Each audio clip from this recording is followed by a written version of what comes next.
Du nouveau sur Exaucé Lungu TV. Exaucé Lungu TV, la chaîne qui vous procure la vie en Jésus. Des nouveaux concepts basés selon vos attentes sur l'éducation familiale, coaching, ministère, finances, mariage et la jeunesse. Exaucé Lungu TV. Chers internautes, bienvenue sur votre chaîne 100% prophétique, la chaîne Exaucé Lungu TV, votre chaîne pour votre édification spirituelle. Je suis là aujourd'hui sur le plateau avec ma collègue Ornella. Comment tu vas? Ça va bien et toi? Ça va très bien par la grâce de Dieu. Surtout en ces temps, on sait que c'est des temps un peu critiques, mais on sait que c'est des temps aussi où les gens sont chez eux, n'est-ce pas? Oui, justement, les gens sont confinés dans le maison, voilà. C'est difficile. C'est le confinement pour tout le monde, c'est le même pour nous. Mais on s'est dit quand même qu'en ce temps, on voulait quand même avoir une émission pour pouvoir avoir l'avis d'un homme de Dieu sur cette situation qui est quand même très critique. On voit les hommes politiques s'exprimer, il y a des débats à la télé, mais on ne demande pas l'avis de l'Église, n'est-ce pas? Oui, justement, pourtant cet événement a touché quand même l'Église, Si. mais on n'a pas vu le pasteur, les hommes de Dieu là où ils ont parlé. Pour laquelle on s'est dit qu'il y a quand même des chrétiens qui se posent des questions. On doit beaucoup de questions, exactement. Et on espère relever les questions que vous vous posez dans vos cœurs.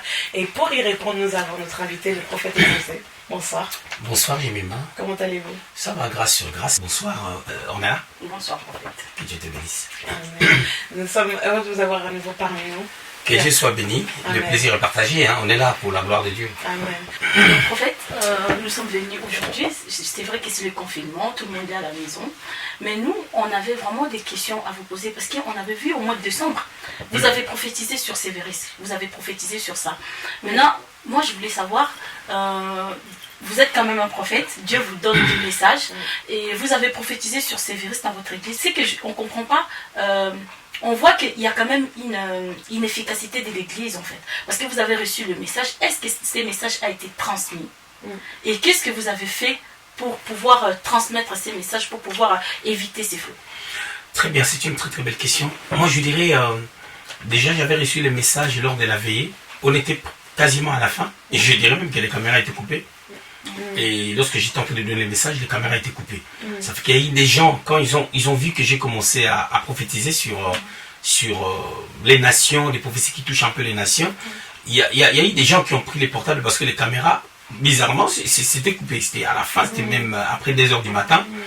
Et voilà, sincèrement, ça c'est une erreur de la part de notre média. Pourquoi? Parce que là où il y a les prophètes, là où les messages sortent, on doit être prudent pour garder toujours même une caméra qui reste ouverte. Parce qu'on a tendance dans notre église de ne pas exposer les vies des gens, raison pour laquelle quand je finis de prêcher, je commence à faire les services, on coupe les caméras. Mais par rapport à tout ce qui se passe là, on va quand même essayer de faire en sorte que nous puissions ne rien louper. Voilà, déjà. C'est ce que je veux dire déjà par rapport à la prophétie déjà que j'avais donnée le 31 décembre. D'accord. Oui, prophète, mais le problème, c'est que nous, on ne comprend pas. Vous êtes quand même un prophète. Et on voit même dans la Bible, Dieu vous utilise beaucoup pour donner des messages. Alors, à partir du moment où vous êtes un prophète, même les gens de votre église, on ne peut pas savoir aussi quand est-ce que vous allez recevoir le message. Donc, du coup, au moment où vous avez les messages, est-ce que vous-même, après avoir même donné ces messages-là, est-ce que vous ne pouvez pas, vous êtes aussi dans des réseaux sociaux, parce que là, on est en train de faire l'émission, si c'est pas les réseaux sociaux, heureusement que ça existe, parce que sinon, de nos jours, ça va être compliqué. Mais non, à travers des réseaux sociaux, quand vous avez des messages qui touchent la nation comme ça, qu'est-ce que vous faites en fait? C'est ça la question. Voilà, sincèrement, dans ce travail, on doit être conscient qu'il y a des choses que nous faisons bien, il y a des choses que nous faisons moins bien, il y a des choses que nous faisons mal, que nous ratons aussi. C'est-à-dire il y a aussi des erreurs. Mais lorsque nous voyons toutes ces choses-là arriver, des fois ça nous permet de pouvoir être plus intelligents pour savoir comment structurer les choses au sein de nos églises lorsque nous recevons les messages. Parce que c'est vrai, j'avais reçu les messages et je dirais même moi-même, c'était sorti de ma tête.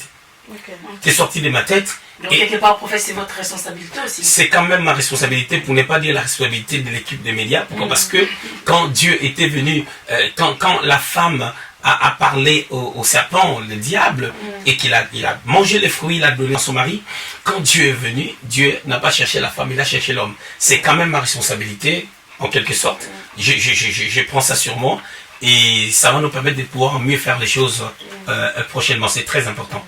Mais si je peux me permettre, d'où est-ce qu'en fait on peut se poser la question, parce que beaucoup de gens ont tendance à dire après qu'un événement se soit passé, oui, Dieu m'avait dit, Dieu m'avait révélé, etc., etc. Mais maintenant, Dieu vous avez révélé ce qui allait arriver bien avant que ces choses ne soient révélées dans les médias. Pourquoi est-ce que Dieu devrait révéler ces choses et à un homme de Dieu quelconque, et quel est le rôle en fait de l'Église lorsqu'on reçoit ce genre de révélation? Ça, de ce côté-là, vraiment, je bénis le Seigneur, parce que vu la qualité des révélations qu'on avait reçues le 31 décembre, que j'avais donné, ça m'a permis cette année de fonctionner quand même autrement.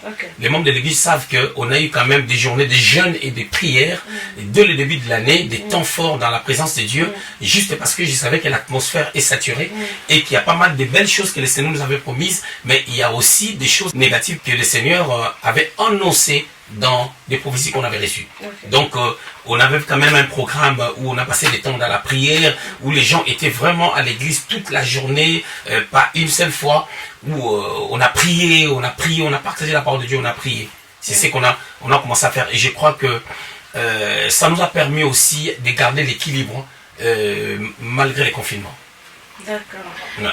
Oui, prophète, en fait, moi je voulais savoir encore, parce que là on voit quand même, quand vous recevez le message par exemple qui touche le gouvernement, qui touche toutes les nations, je rejoins l'idée des Généva, c'est que je ne comprends pas, parce que dans vos églises, c'est qu'on a remarqué parmi les hommes de Dieu, y compris vous ou d'autres hommes de Dieu, et quand vous recevez des messages comme ça, vous transmettez dans votre église, dans votre communauté, mais vous n'avez pas la possibilité de transmettre ça aux nations en fait, alors que le message là que vous avez reçu et au jour d'aujourd'hui, on voit quand même ça a pris beaucoup plus d'ampleur, il y a beaucoup de gens qui meurent à cause de ça, alors que Dieu vous avez quand même révélé. Donc si Dieu vous avait révélé ça, c'était pour épargner les enfants de Dieu, pour épargner peut-être la nation. Maintenant, quelles sont des choses que vous pouvez mettre en place pour que vos messages puissent être écoutés par les nations? C'est par exemple ce dimanche 22, pendant que j'étais en train de parler, il y a eu pas mal de messages que j'ai pu donner aussi pour la nation, pour le gouvernement. En l'occurrence, le samedi 21, ils avaient une rencontre. Moi, je n'étais pas au courant parce que c'était une rencontre à huis clos. Mais après avoir prophétisé, j'ai reçu des infos. J'ai vu des gens commenter disant que c'est vrai, il y avait une rencontre, ils ont abordé tel sujet concernant le corona. Mais ce sont des choses que j'ai prophétisées live, tout le monde a entendu. Et nous, qu'est-ce qu'on doit faire? C'est notre responsabilité de pouvoir récupérer ces genres de messages, les garder, les mettre quelque part. C'est ce qu'on a commencé à faire par rapport à toutes les prophéties que je suis en train de donner. Alors si quelque chose, quand je parlais de la réunion du samedi, c'était une parole de connaissance parce que c'était quelque chose qui était déjà fait. Mais au moment où c'est une prophétie, ça touche le futur. Donc nous, on doit capter le message, le mettre déjà quelque part, au cas où ça s'accomplit. Nous avons la date et nous avons les messages, on peut les balancer dans les réseaux sociaux. C'est-à-dire ces choses, ça nous a quand même troublés et ça nous a permis de pouvoir développer l'intelligence de travailler autrement. Moi, ainsi que l'équipe de médias. C'est-à-dire, moi, je donne les instructions, mais c'est aussi à l'équipe de médias de pouvoir travailler là-dessus. Mais sauf que quand je suis responsable, je prends quand même la responsabilité. D'accord, prophète. Je ne suis pas très convaincue, vraiment. Elle est dure à convaincre. Oui, je ne suis pas très convaincue parce que je vois, il y a quand même de nos jours, généralement, on voit quand même des hommes de Dieu qui vont voir des ministres, qui vont voir des hommes d'État pour demander de l'argent, on le voit. Ou encore pour aller parler avec eux pour leurs problèmes privés. Mais on ne voit pas où les hommes de Dieu peuvent aller aussi. Parce que ce que vous allez faire, si vous avez dit que vous avez mettre ça de côté, après publier ça, après l'événement, mais cela ne nous arrange pas parce que nous, on veut des gens qui préviennent avant l'événement. Est-ce que vous êtes capable aussi d'aller vers les hommes de Dieu là, prendre des rendez-vous pour donner des messages que Dieu vous donne? Déjà, notre champ d'action, des fois, est limité par rapport à la disposition du cœur de ces gens-là, que nous respectons parce que la Bible nous recommande de respecter les autorités. Il y a des personnes qui ne sont pas flexibles, je dirais, qui n'ont pas la facilité, ou on n'a pas forcément la facilité de les rencontrer. Mais quand Dieu permet, on annonce des choses. Quand Dieu permet, je prends l'exemple, moi j'avais rencontré, en 2005, j'avais rencontré Jean-Marie Le Pen et je lui avais dit des choses qui devaient arriver dans la suite des temps. Et c'était en huis clos. Mais il était quand même là où il est, il peut les dire, même son épouse, que j'avais dit, pour qu'il monte à la présidence, il faut ça, et sans cela, il ne montera pas. Et nous remarquons dans l'histoire de la France, il n'est pas devenu président. Aujourd'hui, il est sorti de la course. Donc, quand Dieu permet, on parle. Quand le Seigneur permet de rencontrer ce genre de personnes, on parle. Mais sauf qu'il y a une réalité. Si on lit très bien la parole de Dieu, on va comprendre que ce sont des politiques ou des gens qui doivent chercher les prophètes, chercher les hommes de Dieu, comme Naaman, dans 2 Rois chapitre 5, était parti chercher les prophètes Élisée parce qu'il avait besoin d'un problème. Mais notre problème, c'est quoi? Pour te convaincre, et que nous, l'Église, nous devons travailler durement pour amener un impact qui permettra à ces gens-là de pouvoir venir nous consulter, venir nous écouter, s'approcher de nous. Ça, c'est vraiment notre responsabilité. On doit travailler. C'est-à-dire, lorsque je dis on doit travailler, il doit y avoir beaucoup de sérieux, il doit y avoir de l'équilibre dans tout ce que nous faisons, et ainsi de suite, quoi. Et avec l'aide et la grâce de Dieu, je crois que on va atteindre plusieurs catégories de personnes. Voilà. Donc du coup, on parle quand même de l'inefficacité de l'Église, en fait, vis-à-vis de l'État. Donc l'Église est quand même inefficace vis-à-vis de l'État. Et quelque part, je dirais, l'Église, on ne peut pas dire que l'Église est inefficace. Pourquoi? L'Église, c'est une entité spirituelle qui vient de Dieu. L'œuvre de l'Éternel prospère entre ses mains. Et on dit aussi que les portes des séjours des morts ne prévaudront point contre l'Église. L'Église est efficace de par son fondateur. Le problème qui est là, nous qui constituons les corps de Christ, nous qui sommes l'Église, nous devons maintenant s'adapter au mouvement de notre modèle qui est Christ. C'est-à-dire que nous travaillons encore. Personnellement, je dirais, notre Église au Luxembourg aujourd'hui, ça a 13 ans. Et l'Église est en train de grandir dans la maturité. C'est comme un enfant qui a 13 ans. Tu ne vas pas le condamner s'il n'a pas encore le permis de conduire. Tu ne peux pas lui dire que tu n'auras jamais le permis de conduire pendant qu'à 18 ans, il va passer son permis. Nous sommes en train d'avancer. Je crois que quand on aura 20 ans d'existence au Luxembourg, certaines choses, si on ne les fait pas, on doit vraiment nous juger. C'est-à-dire nous sommes en train d'avancer. Et je peux même affirmer que à l'église Méas Luxembourg, pour ne pas être prétentieux, je dirais que nous faisons un travail de fond. Notre objectif, c'est pas seulement de sortir des pasteurs, des prédicateurs, ainsi de suite, parce que l'évangélisation ainsi que l'impact de l'œuvre de Christ n'est pas seulement l'affaire des clergés, mais c'est l'affaire du peuple qui est préparé. Les gens aiment des titres, mais nous nous basons beaucoup plus sur le travail qui s'est fait à fond, et nous croyons que le Seigneur va nous prêter main. Pour revenir à l'efficacité de l'Église, justement, on en discutait avec, on est là, on se demandait pourquoi, quand il y a des moments comme, par exemple, des épidémies, ou des choses qui frappent vraiment les nations, où les gens ont vraiment besoin d'une réponse, ils ont besoin d'espoir, pourquoi est-ce que les églises ne s'unissent pas? On voit les gouvernements peut-être s'unir ou s'aligner. Lorsque le président Macron fait un discours, on voit d'autres gouvernements s'aligner aux décisions prises par le président, mais on ne voit pas l'Église s'aligner, par exemple, en ce temps où on est confiné chez nous. Certains ont continué des cultes, d'autres se sont arrêtés, d'autres ont arrêté même bien avant que le confinement devienne officiel. Ils ont arrêté les cultes, ils ont commencé à se réunir à la maison. Pourquoi est-ce qu'il n'y a pas une réponse de l'Église, une réponse unie, si je peux dire, dans un continent, par exemple, comme l'Europe? Très bien. Bon, je dirais, sincèrement, pour être vrai, sur le plan évangélique, l'œuvre de Dieu, il ne faut pas les comparer directement à tout ce qui est gouvernemental. C'est-à-dire, au niveau du gouvernement des républiques, nous savons qu'il y a des élections à chaque classe de la société. Les élections présidentielles, les élections des députés et des sénateurs, toutes ces choses-là. Il y a des élections pour faire un choix. Dans les royaumes, nous savons aussi que c'est le même système, à part que la royauté c'est une descendance en fait. Mais au niveau des églises, chacun s'est dit, j'ai reçu une révélation, Dieu m'a appelé. Cela n'a pas commencé aujourd'hui. Je vais prendre un exemple bête. Abraham a vécu dans la même période à peu près que Job. Est-ce qu'ils ont travaillé ensemble? Est-ce qu'ils se sont rencontrés? Est-ce que tu comprends? Job était dans son coin, il était dans le pays des Huttes. Abraham était en Ur, en Chaldée, mais eux tous ils étaient dans le même coin. Je vais prendre l'exemple du temps d'Akab, du roi Akab.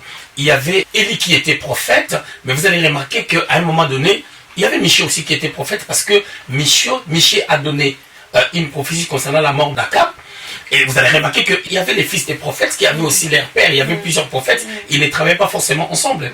Dans 2 Rois chapitre 2, les fils des prophètes sont en train de dire, sais-tu que ton père sera enlevé? C'est-à-dire que ce n'était pas leur père et ils avaient leur père. Donc en fait c'était quand même dans l'ancienne alliance. Mais là quand même dans la nouvelle alliance, on voit quand même les disciples, ils ont travaillé ensemble. Très bien, c'est une très très bonne question. Même dans la nouvelle alliance, la tendance à continuer. Je commence par Jésus. Jésus, on lui pose la question, on lui dit, on a vu les gens chasser des démons à ton nom. Ok? Veux-tu qu'on puisse les empêcher? Le Seigneur a dit non. C'est lui qui chasse les démons en mon nom. Je paraphrase, il a bien fait. C'est-à-dire, si il parle sur base de mon nom, il est pour nous. Voilà, c'est-à-dire, ne les empêchez pas. Et vous allez remarquer, au temps de Jésus-Christ, il y a eu cette tendance-là. Même au temps des apôtres, vous allez remarquer que Paul a connu le Seigneur dans son coin. il a rejoint les groupes des apôtres, il n'a jamais travaillé avec Pierre, Jean, Jacques, ils n'ont jamais travaillé ensemble. Et Paul, avant qu'il commence l'émission, il était à l'église d'Antioche. Mais Pierre, Jean, Jacques, ils étaient à Jérusalem. Et il y a eu plein d'églises, des églises que Paul a bâties. Donc l'œuvre de Dieu a connu plusieurs sphères. Et l'eunuque éthiopien, des Actes chapitre 8, l'eunuque éthiopien, après avoir reçu l'évangile, qu'est-ce qu'il a fait? Il est retourné en Afrique. Il a amené ça de l'autre côté. Donc c'est pour dire que ces choses-là n'ont pas commencé aujourd'hui. Mais le problème, c'est quoi? Le vrai problème, moi, je vais dire, nous avons, nous les pasteurs, une responsabilité. Ici, à ce niveau, je ne défends pas les pasteurs. Je ne défends pas les pasteurs. Mais je voulais dire une chose. Je voulais dire ceci. Nous, les pasteurs, si l'État, en quelque sorte, au-delà des combats, si aujourd'hui les intellectuels, certaines personnes qui ne connaissent pas les seigneurs n'arrivent pas à regarder nos trucs, parce que des fois il y a eu trop de faux. Des fois, il y a eu trop de faux, et des fois il y a trop de trop. Il y a certaines choses, des fois tu regardes comme ça, tu dis, ici il n'y a pas la peine. Mais je voulais donner un élément important. Nous les charismatiques, on a trop donné l'accès à l'onction. L'onction, Dieu va faire. On attend que Dieu fasse, Dieu n'agit pas. Or certaines choses doivent toucher l'aspect intellectuel, la réflexion, pour essayer de mettre certaines choses en place. Ça demande vraiment beaucoup d'intelligence. Et quand les intellectuels, des fois, regardent, ils se disent, je ne sais pas, vous allez me parler de Dieu, Dieu agit, la puissance de Dieu, mais je vois déjà, tout n'est pas propre. Voilà. Il y a aussi ces problèmes-là qui émanent vraiment de notre responsabilité, nous les serviteurs de Dieu, nous les pasteurs. Mais vous ne pensez pas que quand même, par exemple, je veux prendre cette période vraiment comme un exemple parce qu'il y a eu des épidémies, mais celle-ci a quand même une connotation particulière où les gens, même les chrétiens, on voit quand même qu'il y a des chrétiens qui ont peur. Ils sont chez eux, mais c'est comme s'ils ont mis la foi de leur côté parce que cette épidémie a en quelque sorte arrêté les activités de toutes les églises. Toutes les activités se sont arrêtées dans la société. Et du coup, ça devient un problème d'enseignement. C'est-à-dire que lorsque quelqu'un peut manifester la peur, c'est tout à fait naturel qu'on manifeste la peur. Mais après, quelle est notre responsabilité, nous, l'Église? Nous devons enseigner l'Église, nous devons situer l'Église par rapport au temps.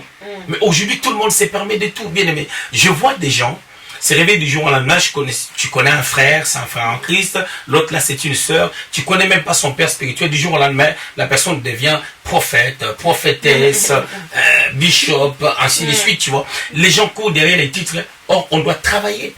On doit situer l'Église dans les temps au travers des enseignements. On doit parler de certains sujets, expliquer dans la Bible ces temps qu'on est en train de traverser, pardon. On est confiné. On est dans nos maisons. Mais on est dans des maisons, ça explique quoi? Les dimanches 22 là, mars, j'étais en train d'expliquer à l'église que c'est pas le premier confinement. Ah oui. Noé a été confiné. Noé a été confiné avec sa famille dans l'arche. Ça a été les plans de Dieu. Mais pourquoi je suis en train d'expliquer à l'église que Noé est sorti de l'arche avec un message? Noé n'avait jamais offert un sacrifice à Dieu. En sortant de l'arche, il développe cette mentalité de pouvoir placer une culture qui est un signe d'adoration. On voit Jésus-Christ lui-même dans la tombe, il a été confiné.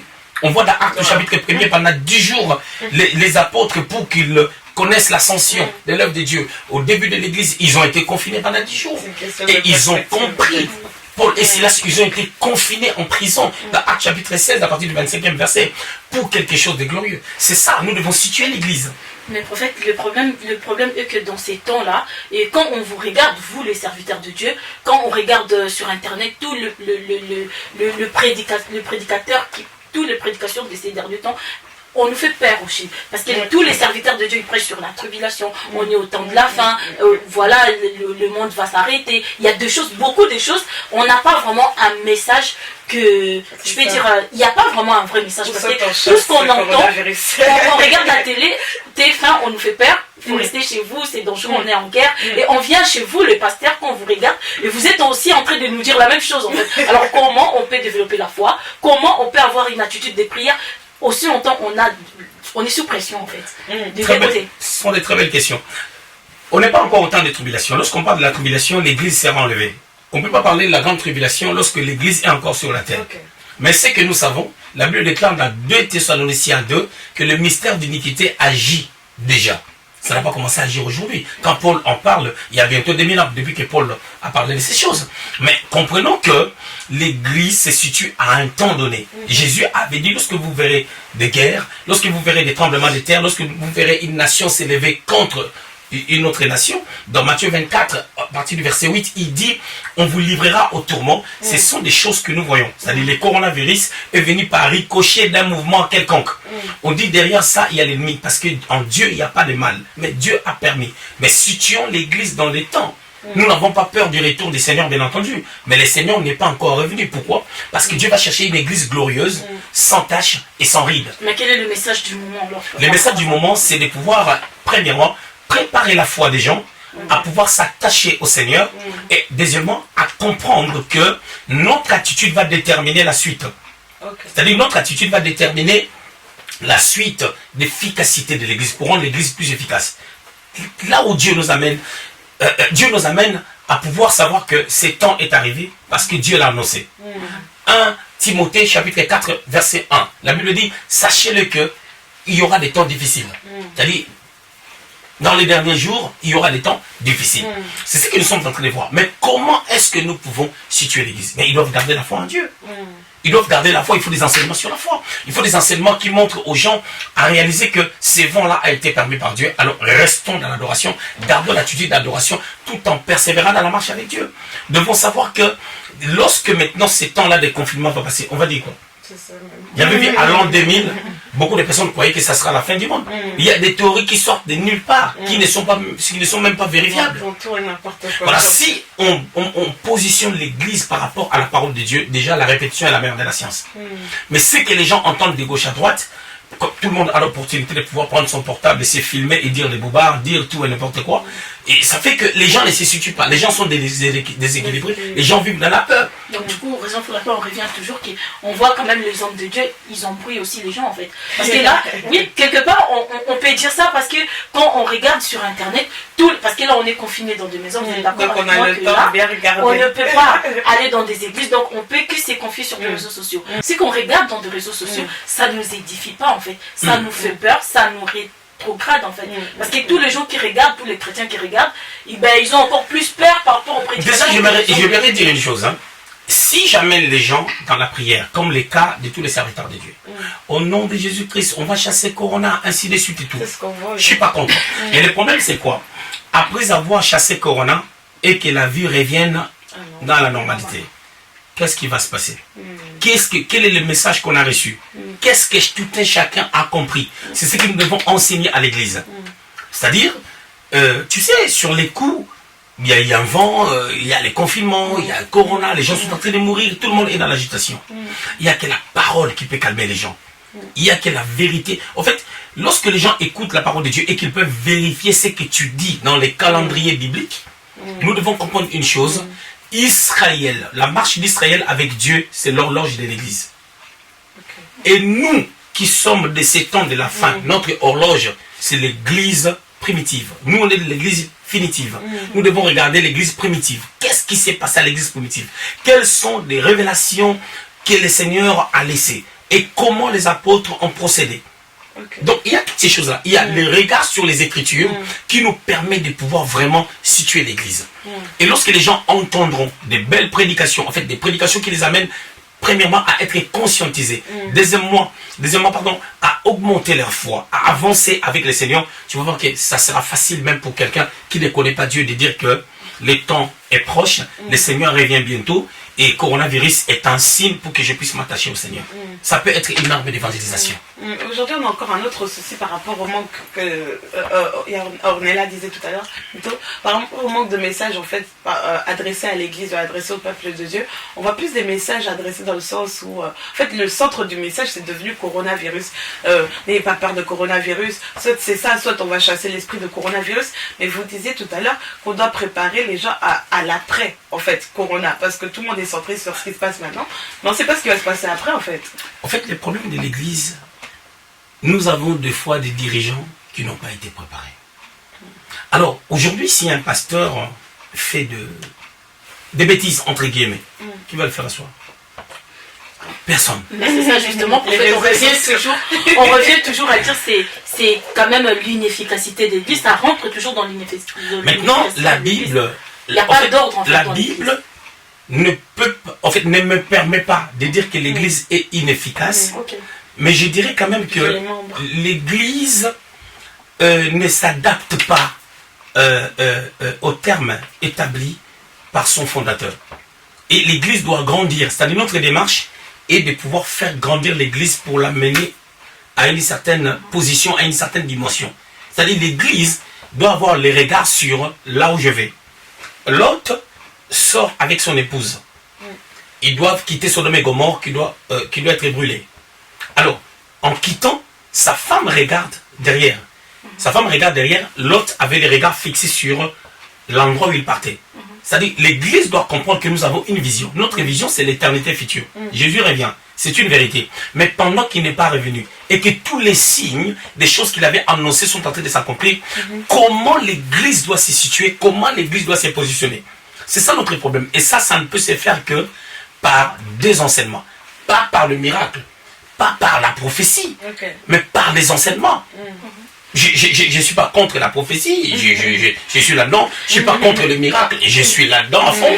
Mais je voulais dire qu'il y a que les révélations prophétiques, le miracle, ce sont des choses qui peuvent attirer les gens à comprendre que Dieu est puissant, Dieu parle. Mais au-delà de ça maintenant, il faut que ces gens-là demeurent dans une foi. J'étais malade, je suis guéri. Je suis guéri, c'est bien, mais après, il y aura encore d'autres maladies. Mais comment je dois faire maintenant pour faire face à ces maladies, pour faire face à ces réalités? Mais prophète, moi j'ai une question. Parce que là, on est en train vous êtes en train de prêcher, tous les hommes de Dieu sont en train de prêcher dans les réseaux sociaux, mais nous voyons que tous les pasteurs, tous les hommes de Dieu, quand ils prononcent des paroles, oui, dans mon église, en fait, c'est comme si chacun défend, si vous êtes dans mon église, tous mes membres dans mon église, personne ne va toucher le corona, vous prononcez des paroles de bénédiction que sur le membre de votre église. Donc, si quelqu'un n'est pas dans une alliance quelconque d'un homme de Dieu, alors qu'il est sur les réseaux sociaux, alors qu'aujourd'hui, je vais nous dire que, donc du coup, il va toucher ça parce que c'est comme si tous les hommes de Dieu, chacun protège ses brebis en fait. Maintenant, les gens qui nous suivent sur les réseaux sociaux, ils n'ont pas d'église, ils ont personne, mais ils sont là à fond dans des réseaux sociaux pour écouter la parole de Dieu. Quelle est leur protection en fait? C'est comme s'ils ne sont pas couverts en fait. Ils sont couverts par Très bien, c'est une très bonne question. Notre responsabilité étant serviteur de Dieu, premièrement, est sur des personnes que Dieu nous a données. Les troupeaux que le Seigneur nous a donnés. Ça, c'est très important. Nous avons premièrement des limites que Dieu a placées dans nos vies. La deuxième des choses, il y a des hommes de Dieu qui sont dans des réseaux sociaux. Moi, j'en fais partie. Notre champ d'action grandit aussi sur base de ce que nous faisons pour le Seigneur. Et vous allez remarquer que moi, personnellement, il y a des choses que je déclare pour l'Église. Il y a des choses que je déclare pour les personnes qui me suivent dans les réseaux sociaux. Il y a aussi des prières que j'ai pu faire pour toutes les personnes qui sont atteintes par le coronavirus. C'est-à-dire, je crois que sur cette base que nous devons travailler, nous savons que nous avons des brebis qui sont les membres de nos églises, qui participent à la vie de l'église spirituellement, financièrement aussi, matériellement, nous les savons. Mais au-delà de ça, nous devons nous présenter comme dans la parabole que Jésus dit, il y avait quelqu'un qui a été tabassé, on l'a chargé des coups, on l'a laissé par terre, les chefs du temple est passé, et puis un samaritain est venu, il a manifesté l'amour. C'est-à-dire au nom de l'amour, Christ en mourant à la croix, il n'est pas seulement, il est mort non pas seulement pour les juifs, mais il est mort pour tous ceux-là qui croiront en lui. Et c'est-à-dire au niveau des réseaux sociaux, notre message doit aller plus loin. On doit prier pour ceux-là qui sont malades, même s'ils ne connaissent pas le Seigneur. Notre responsabilité, c'est de prier, de soutenir les gens. Et la responsabilité de Dieu, c'est d'accomplir. Ouais. Pour aller plus loin, au sujet de la responsabilité des hommes de Dieu justement médiatisés, est-ce que leur responsabilité s'étend aussi un peu plus, ça va au-delà de juste leur église locale, parce que beaucoup de gens les regardent, même peut-être même des non-croyants qui regardent aussi, n'ont-ils pas, est-ce qu'ils ne sont pas des porte-parole de Dieu en ce temps qui est quand même assez critique? Oui, je dirais les hommes de Dieu à un certain niveau ou à une certaine dimension, nous devons savoir que nous sommes des porte-paroles. Nous sommes des porte-paroles. Il y a aussi quelque chose qu'on doit quand même dire. Tu sais, tout le monde n'a pas la foi en Dieu de pouvoir comprendre que telle chose se situe dans telle chose dans la Bible ou dans les programmes des dieux, c'est que nous voyons, ça fait partie des prophéties eschatologiques, ainsi de suite. Parce qu'il y a aussi l'incrédulité qui accable les gens. Il y a aussi l'incrédulité. L'incrédulité peut être basée sur X ou Y réalité. Bref, ça reste de l'incrédulité. Si Jésus revient aujourd'hui et que nous partions, personne ne dira que non. Ah oui, parce qu'il y a eu trop de désordre dans la vie des serviteurs de Dieu, c'est pour cela que je m'étais pas converti. Tu vois, il y a aussi cette l'incrédulité. Mais nous, notre responsabilité, c'est de parler, c'est d'être équilibré. Vraiment, ça, je l'ai dit très bien. On doit faire la différence entre l'onction, la puissance de Dieu et l'ordre, l'organisation. C'est deux choses différentes qu'on doit mettre ensemble. Tu sais, les églises, les religions, en l'occurrence, sans citer leur nom pour le respect, vous connaissez les religieux. Il y a pas mal des églises qui sont calibrées par rapport à l'organisation. Je peux parler des protestants, je peux parler des catholiques, avec tout le respect. C'est vraiment, ce sont des personnes, sur le plan organisationnel, ça ne veut pas dire qu'il n'y a pas des abus de l'autre côté, mais quand il y a des abus, il y a des suspensions, il y a des mesures qu'on prend, il y a l'organisation, tout est structuré, il y a ces côtés-là, des fois les évangéliques nous manquons ça. Nous manquons ces côtés. Il n'y a pas à lui réagir dans les églises évangéliques. Il y a les donc c'est ça aussi, c'est ça le problème. Je vais prendre un exemple bête. Prenons le pharisien, le sadducéen, toutes ces personnes-là comme si c'était des religieux. Ok, c'était des religieux. Prenons maintenant Pierre, Jean, Jacques, tous les apôtres comme des pentecôtistes. Comment s'est présentée l'église primitive? Tout de suite, quand ils ont commencé, il y avait un engouement. Ils ont été surpris de voir. Ils étaient à 120. En un jour, comme ça, le nombre s'est augmenté à 3000. Mais qu'est-ce qu'ils se faisaient? Ils commençaient à avoir des problèmes parce qu'ils étaient nombreux. Mais il n'y avait pas d'ordre. Mais tout de suite, ils ont placé les diacres. Pour commencer déjà à mettre de l'équilibre.